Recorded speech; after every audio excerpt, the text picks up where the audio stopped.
মধ্যপ্রাচ্য জুড়ে থমথমে এক নিঃশব্দ বিস্ফোরণ। যুদ্ধ থামলেও শান্তি আসেনি। ইরান ইসরায়েল সংঘাতের মাঝে মার্কিন প্রেসিডেন্ট ডোনাল্ড ট্রাম্প যুদ্ধবিরতির ঘোষণা দিল। এটা কি কেবল একটা কৌশলগত বিরতি, নাকি সামনে অপেক্ষা করছে আরও ভয়াবহ বিস্ফোরণ? প্রেসিডেন্ট ট্রাম্প নিজেই দাবি করেছেন ইরানের সীমিত প্রতিক্রিয়া শান্তির ইঙ্গিত। সোশ্যাল মিডিয়ায় ঘোষণা দিলেন, অভিনন্দন বিশ্ব, এখন শান্তির সময়। কিন্তু বিশ্ব জানে, মধ্যপ্রাচ্যে শান্তি শব্দটি যেন বালুর ওপর লেখা নাম, যে কোনো মুহূর্তে উড়ে যেতে পারে। ইরান হুঁশিয়ার, তারা ইউরেনিয়াম সমৃদ্ধিকরণ বন্ধ করেনি, বরং হয়তো গোপনে এগোচ্ছে বোমা বানানোর পথেই।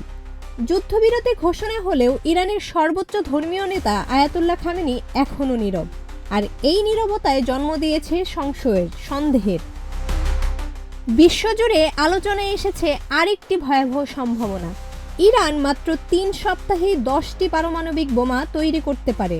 আর যদি সত্যিই তেহরান সে পথে এগোয়, তাহলে কি যুক্তরাষ্ট্র ফের হামলায় যাবে?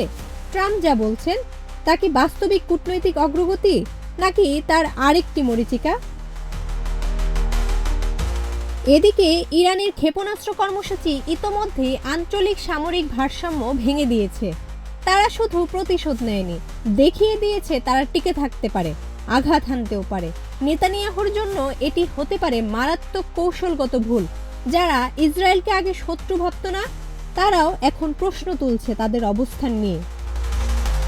এই যুদ্ধ একদিকে যেমন তেহরানকে তার সামরিক সক্ষমতার প্রমাণ দিয়েছে, তেমনি দেশটির জনগণকে ঐক্যবদ্ধও করেছে। আর এর মধ্যেই প্রেসিডেন্ট ট্রাম্পের কণ্ঠে শোনা গেল স্বীকৃতির সুর। যুদ্ধে সাহসিকতার সঙ্গে লড়েছে ইরান। যুদ্ধ থেমেছে, কিন্তু আতঙ্কের ছায়া রয়ে গেছে। পরবর্তী অধ্যায় সময়ই বলবে। জান্নাতুল মা অর্পিতা, প্রজন্ম 24।